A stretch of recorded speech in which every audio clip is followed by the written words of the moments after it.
Morning दोस्तों। जैसा कि आप सभी जानते हैं, यूजीसी नेट और असिस्टेंट प्रोफेसर के पाठ्यक्रम में अनेक कहानियाँ, नाटक, निबंध, उपन्यास लगे हुए हैं। अगर आप उनको डिटेल में पढ़ना चाहते हैं तो हमारे चैनल को सब्सक्राइब करें। निबंध के क्रम में आज हम पढ़ेंगे आचरण की सभ्यता। आचरण की सभ्यता के लेखक कौन है? तो सरदार पूर्ण सिंह जी हैं। सरदार पूर्ण सिंह ने कितने निबंध लिखे, इसको आपको कमेंट में बताना है। चलिए आगे पढ़ते हैं। विद्या, कला, कविता, साहित्य, धन और राजस्व से भी आचरण की सभ्यता अधिक ज्योतिषमती है। आचरण की सभ्यता को प्राप्त करके एक कंगाल आदमी राजाओं के दिलों पर भी अपना प्रभुत्व जमा सकता है। इस सभ्यता के दर्शन से कला, साहित्य और संगीत को अद्भुत सिद्धि प्राप्त होती है।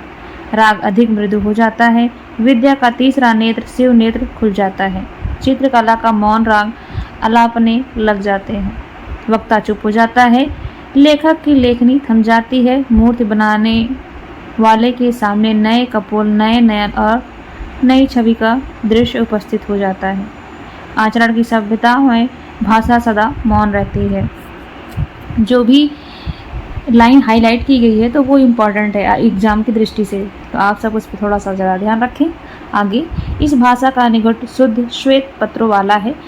इसमें नाम मात्र के लिए भी शब्द नहीं है।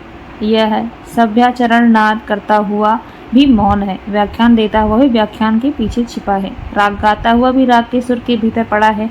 मृद वचनों की मिठास में आचरण की सभ्यता मौन रूप से खुली हुई है। नम्रता, दया, प्रेम और उदारता सबके सब सभ्याचरण की भाषा के मौन व्याख्यान है। मनुष्य के जीवन पर मौन व्याख्यान का प्रभाव चिरस्थायी होता है और उसकी आत्मा का एक अंग हो जाता है। न काला, न नीला, न पीला, न सफ़ेद, न पूर्वी, न पश्चिमी, न उत्तरी, न दक्षिणी, बेनाम, बेनिशान, बेमकान विशाल आत्मा के आचरण से मौन रूपड़ी सुगंधी सदा प्रसारित हुआ करती है। इसके मौन से प्रसूत प्रेम और पवित्रता धर्म सारे जगत का कल्याण करके विस्तृत होते हैं। इसकी उपस्थिति से मन और हृदय की ऋतु बदल जाते हैं। तीक्ष्ण गर्मी से जले भुने व्यक्ति आचरण के काले बादलों की बूंदाबांदी से शीतल हो जाते हैं।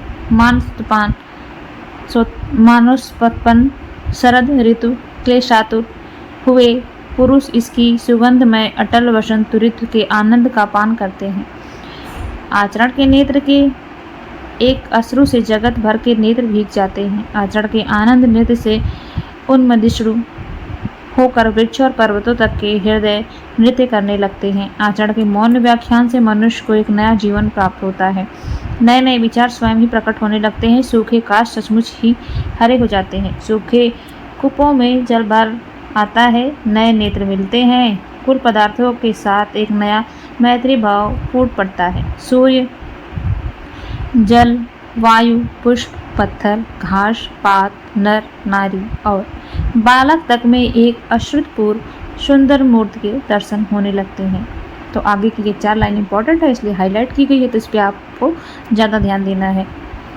आगे, मौन रूपी व्याख्यान की महत्ता इतनी बलवती, इतनी अर्थवती और इतनी प्रभावती होती है कि इसके सामने क्या मातृभाषा, क्या साहित्य भाषा और क्या अन्य देश की भाषा सब कुछ तुच्छ प्रतीत होती है। अन्य कोई भाषा दिव्य नहीं, केवल आचरण की मौन भाषा ही ईश्वरी है। विचार करके देखिए, मौन व्याख्यान किस तरह आपके हृदय की नाड़ी नाड़ी में सुंदरता को पिरो देता है। वह व्याख्यान ही क्या जिसने हृदय की धुन को, मन के लक्ष्य को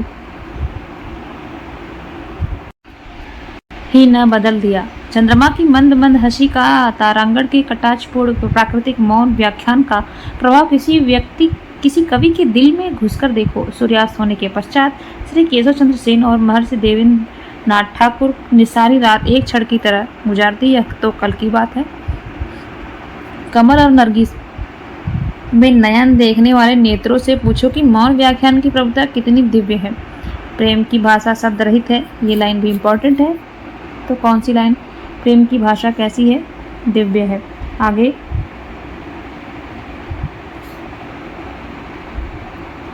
नेत्रों की कपोल की मस्तिष्क की भाषा भी शब्द रहित है। जीवन का तत्व भी शब्द से परे है। सच्चा आचरण प्रभावशील, अचल, स्थित संयुक्त आचरण न तो साहित्य के लंबे व्याख्यानों से गढ़ा जा सकता है, न वेद की श्रुतियों के मीठे उपदेश से, न अंजलि से, न कुरान से, न धर्म चर्चा से, न केवल सत्संग से। जीवन के अरण्य में धसे हुए पुरुष पर प्रकृति और मनुष्य के जीवन के मौन व्याख्यान के यत्न से सुनार के छोटे हथौड़े की मंद चोटों की तरह आचरण का रूप प्रत्यक्ष होता है। बर्फ का दुपट्टा बंधे हुए हिमालय इस समय तो अति सुंदर, अति ऊंचा और अति गौरवान्वित मालूम होता है, परंतु प्रकृति ने अगणित शताब्दियों के परिश्रम से रेत का एक एक परमाणु समुद्र के जल में डुबो कर और उनको अपने विचित्र हथौड़े से सुडौल करके इस हिमालय के दर्शन कराए। आचरण भी हिमालय की तरह एक ऊंचे कलश वाला मंदिर है। यह वह आम का पेड़ नहीं जिसको मदारी एक क्षण में तुम्हारी आंखों में मिट्टी डालकर अपनी हथेली पर जमा दे। इसके बनने में अनंत काल लगा है। पृथ्वी बन गई, सूर्य बन गया, तारागण आकाश में दौड़ने लगे, परंतु अभी तक आचरण के सुंदर रूप के पूर्ण दर्शन नहीं हुए। कहीं कहीं उसकी अत्यल्प छटा अवश्य दिखाई देती है। आगे पुस्तकों में लिखे हुए नुस्खों से तो और भी अधिक बदहजमी हो जाती है। ये लाइन भी इम्पोर्टेंट है और ये एग्जाम में आई हुई है। आगे सारे वेद और शास्त्र भी यदि घोलकर पी जाए तो भी आदर्श आचरण की प्राप्ति नहीं होती। आचरण की प्राप्ति की इच्छा रखने वाले को तर्क वितर्क से कुछ भी सहायता नहीं मिलती। शब्द और वाणी तो साधारण जीवन के चोचले हैं। ये आचरण की गुप्त गुहा में नहीं प्रवेश कर सकते। वहाँ इनका कुछ भी प्रभाव नहीं पड़ता। वेद इस देश के रहने वाले के विश्वासानुसार ब्रह्मवाणी है, परंतु इतना काल व्यतीत हो जाने पर भी आज तक वे समस्त जगत की भिन्न भिन्न जातियों को संस्कृत भाषा न बुला सके, न समझा सके, न सिखा सके। यह बात हो कैसे? ईश्वर तो सदा मौन है। ईश्वरी मौन शब्द और भाषा का विषय नहीं है। केवल आचरण के कानों में गुरु मंत्र फूंक सकता है, या केवल ऋषि के दिल में वेद का ज्ञानोदय कर सकता है। किसी का आचरण वायु के झोंके से हिल जाए तो हिल जाए, परंतु साहित्य और शब्द की गोलंदाजी और आदि से उसके सिर के एक बाल तक का बाका न होना एक साधारण बात है। पुष्प की कोमल पंखुड़ी के स्पर्श से किसी को रोमांच हो जाए, जल की शीतलता से क्रोध और विषय वासना शांत हो जाए, बर्फ के दर्शन से पवित्रता आ जाए, सूर्य की ज्योति से नेत्र खुल जाए, परंतु अंग्रेजी भाषा का व्याख्यान चाहे वह कार्लायल की ही का लिखा हुआ क्यों न हो, बनारस में पंडितों के लिए रामलीला ही है। इसी तरह न्याय और व्याकरण की बारीकियों के विषय में पंडितों के द्वारा की गई चर्चा और शास्त्रार्थ संस्कृत ज्ञान ही पुरुषों के लिए स्टीम इंजन के फक शब्द से अधिक अर्थ नहीं रखते।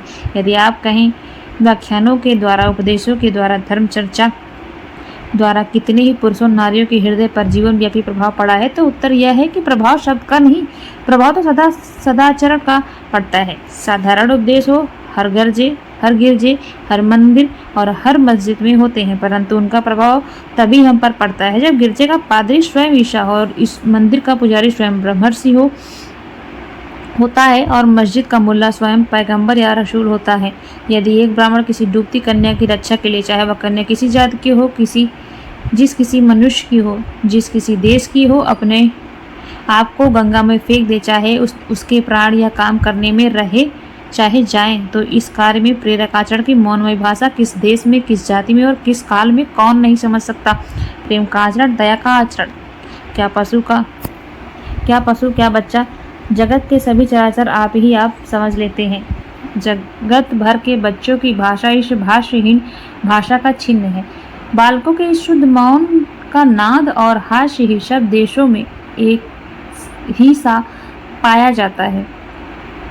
मनुष्य का जीवन कितना विशाल है कि उसके आचरण को रूप देने के लिए नाना प्रकार के ऊंच नीच और भले बुरे विचार, अमीरी और गरीबी, उन्नति और अवनति इत्यादि सहायता पहुंचाते हैं। अपवित्रता उतनी ही बलवती होती जितनी की पवित्र और पवित्रता। ये लाइन भी इम्पोर्टेंट है, तो इसे ध्यान से देखें। अपवित्रता उतनी ही बलवती है जितनी की पवित्र और पवित्रता। जो कुछ जगत में हो रहा है वह केवल आचरण के विकास के अर्थ में हो रहा है। अंतरात्मा वही काम करती है जो वायु पदार्थों के संयोग का प्रतिबिंब होता है, जिनको हम पवित्र आत्मा कहते हैं। क्या पता है किन किन कूपों से निकल कर वे अब उदय को प्राप्त हुए हैं। जिनको हम धर्मात्मा कहते हैं। क्या पता कि किन किन अधर्मों को करके वे धर्म ज्ञान पा सके हैं, जिनको हम सभ्य कहते हैं, और जो अपने जीवन में पवित्रता को ही सब कुछ समझते हैं। क्या पता वे कुछ काल पूर्व बुरी और अधर्म अपवित्रता में लिप्त रहे हों। अपने जन्म जन्मांतरों के संस्कारों से भरी हुई अंधकारमयी कोठरी से निकल ज्योति और स्वच्छ वायु से परिपूर्ण खुले हुए देश में जब तक अपना आचरण, अपने नेत्र न खोल चुका हो, तब तक धर्म के गूढ़ तत्व कैसे समझ में आ सकते हैं। नेत्र रहित को सूर्य से क्या लाभ। कविता, साहित्य, पीर, पैगंबर, गुरु, आचार्य, ऋषि आदि के उपदेशों से लाभ उठाने का यदि आत्मा में बल नहीं तो उनसे क्या लाभ। जब तक यह जीवन का बीज पृथ्वी के मल मूत्र के ढेर में पड़ा है, अथवा जब तक वह खाद की गर्मी से अंकुरित नहीं हुआ और प्रस्फुटित होकर उसमें 2 नए पत्ते ऊपर नहीं निकल आए, तब तक ज्योति और वायु किस काम के। वह आचरण ही धर्म संप्रदायों के अनुच्चारित शब्दों को सुनता है। हम में कहाँ। जब वही नहीं, वह फिर क्यों न ये संप्रदाय हमारे मानसिक महाभारतों का कुरुक्षेत्र बने। क्यों न प्रेम, अपवित्रता, हत्या और अत्याचार इन संप्रदायों के नाम से हमारा खून करे। कोई भी संप्रदाय आचरण रहित पुरुषों के लिए कल्याणकारी नहीं हो सकता, और आचरण वाले पुरुषों के लिए सभी धर्म संप्रदाय कल्याणकारी हैं। साचा साधु धर्म को गौरव देता है, धर्म किसी को गौरवान्वित नहीं करता। आगे, आचरण का विकास जीवन का परमोद्देश्य है। यह लाइन इंपॉर्टेंट है। आगे, आचरण के विकास के लिए नाना प्रकार की सामग्रियों का जो संसार संभूत शारीरिक, प्राकृतिक, मानसिक और आध्यात्मिक जीवन में वर्तमान है, उन सब की क्या एक पुरुष और क्या एक जाति के आचरण के विकास के साधनों के संबंध में विचार करना होगा। आचरण के विकास के लिए जितने कर्म हैं उन सबको आचरण के संगठनकर्ता धर्म के अंग मानना पड़ेगा। चाहे कोई कितना ही बड़ा महात्मा क्यों न हो, वह निश्चय पूर्वक यह नहीं कह सकता यूं ही करो और किसी तरह नहीं। आचरण की सभ्यता की प्राप्ति के लिए वह सब तो एक पथ नहीं बता सकता। आचरणशील महात्मा स्वयं भी किसी अन्य की बनाई हुई सड़क से नहीं आया, उसने अपनी सड़क स्वयं ही बनाई। इसी से उसके बने हुए रास्ते पर चलकर हम भी अपने आचरण को आदर्श के ढांचे में नहीं ढाल सकते। हमें अपना रास्ता अपने जीवन की कुदाली की एक एक चोट से रात दिन बनाना पड़ेगा और उसी पर चलना भी पड़ेगा। हर किसी को अपने देश कालानुसार राम प्राप्ति के लिए अपनी नया आप ही बनानी पड़ेगी और आप ही चलानी भी पड़ेगी। यदि मुझे ईश्वर का ज्ञान नहीं तो ऐसे ज्ञान से क्या प्रयोजन। जब तक मैं अपना हथौड़ा ठीक ठीक चलाता हूँ और रूपहीन लोहे को तलवार के रूप में गढ़ देता हूँ, तब तक मुझे यदि ईश्वर का ज्ञान नहीं तो नहीं होने दो। उस ज्ञान से मुझे प्रयोजन ही क्या। जब तक मैं अपना उद्धार ठीक और शुद्ध रीत से किया जाता हूँ, तब तक यदि मुझे आध्यात्मिक पवित्रता का ज्ञान नहीं होता तो न होने दो। उससे सिद्ध ही क्या हो सकती है। जब तक किसी जहाज के कप्तान के हृदय में इतनी वीरता भरी हुई है कि वह महाभयानक समय में अपने जहाज को नहीं छोड़ता, तब तक यदि वह मेरी और तेरी दृष्टि में शराबी और स्त्रैण है तो उसे वैसा ही होने दो। उसकी बुरी बातों से हमें प्रयोजन ही क्या। आंधी हो, बर्फ हो, बिजली की कड़क हो, समुद्र का तूफान हो, वह दिन रात आँख खोले अपनी जहाज की रक्षा के लिए जहाज के पुल पर घूमता हुआ अपने धर्म का पालन करता है। वह अपने जहाज के साथ समुद्र में डूब जाता है, परंतु अपना जीवन बचाने के लिए कोई उपाय नहीं करता। क्या उसके आचरण का यश तेरे बिस्तर और आसन पर बैठे बिछाए कहे हुए निरर्थक शब्दों के भाव से कम महत्व का है। न मैं किसी गिरजे में जाता हूँ, न किसी मंदिर में, न मैं नमाज पढ़ता हूँ और न ही रोजा रखता हूँ, न संध्या ही करता हूँ और न कोई देव पूजा ही करता हूँ, न किसी आचार्य के नाम का मुझे पता है और न किसी के आगे मैंने सिर ही झुकाया है। तो इससे प्रयोजन ही क्या और इससे लाभ भी क्या। मैं तो अपनी खेती करता हूँ, अपने हर बैलों को प्रातः उठकर प्रणाम करता हूँ। मेरा जीवन जंगल के पेड़ों और पत्तियों की संगति में गुजरता है। आकाश के बादलों को देखते मेरा दिन निकल जाता है। मैं किसी को धोखा नहीं देता। हाँ, यदि कोई मुझे धोखा दे दे तो उससे मेरी कोई हानि नहीं। मेरे खेत में अन्न उग रहा है, मेरा घर अन्न से भरा है, बिस्तर के लिए मुझे कमली काफ़ी है, कमर के लिए लंगोटी और सिर के लिए एक टोपी बस। हाथ पांव मेरे बलवान हैं, शरीर मेरा आरोग्य है। भूख खूब लगती है। बाजरा और मकई, छाछ और दही, दूध और मक्खन मुझे और बच्चों को खाने के लिए मिल रहा है। क्या इस किसान की सादगी और सच्चाई में वह मिठास नहीं जिसकी प्राप्ति के लिए भिन्न भिन्न धर्म संप्रदाय लंबी चौड़ी और चिकनी चुपड़ी बातों द्वारा दीक्षा दिया करते हैं। जब साहित्य, संगीत और कला की अति ने रोम को घोड़े से उतार कर मखमल के गद्दों पर लिटा दिया, जब आलस्य और विषय विकार की लंपटता ने जंगल और पहाड़ की साफ हवा के असभ्य और उद्दंड जीवन के रोम वालों का मुख मोड़ दिया, तब रोम नरम तकियों और बिस्तरों पर ऐसा सोया कि अब तक न आप जगा न कोई उसे जगा सका। एंग्लो सैक्सन जाति ने जो उच्च पद प्राप्त किया, बस उसने अपने समुद्र, जंगल और पर्वत से संबंध रखने वाले जीवन से ही प्राप्त किया। जात की उन्नति लड़ने भिड़ने, मरने मारने, लूटने और लुट जाने, शिकार करने और शिकार होने वाले जीवन का ही परिणाम है। लोग कहते हैं केवल धर्म ही जाति की उन्नति है। यह ठीक है, परंतु यह धर्मांकुर जो जाति को उन्नत करता है, इस असभ्य कमीने पापमय जीवन की गंदी राख के ढेर के ऊपर नहीं उगती। मंदिरों गिरजों की मंद मंद टिमटिमाती हुई मोमबत्तियों की रोशनी से यूरोप इस उच्चावस्था को नहीं पहुंचा। वह कठोर जीवन जिसको देश देशांतरों को ढूंढते फिरते रहने के बिना शांति नहीं मिली, जिसकी अंतर्ज्वाला दूसरे जातियों को जीतने, लूटने, मारने और उन पर राज रखने के बिना मंद नहीं पड़ती, केवल वही विशाल जीवन समुद्र की छाती पर मूंग दलकर पहाड़ों को फाड़ कर उनको उस महानता की ओर ले गया और ले जा रहा है।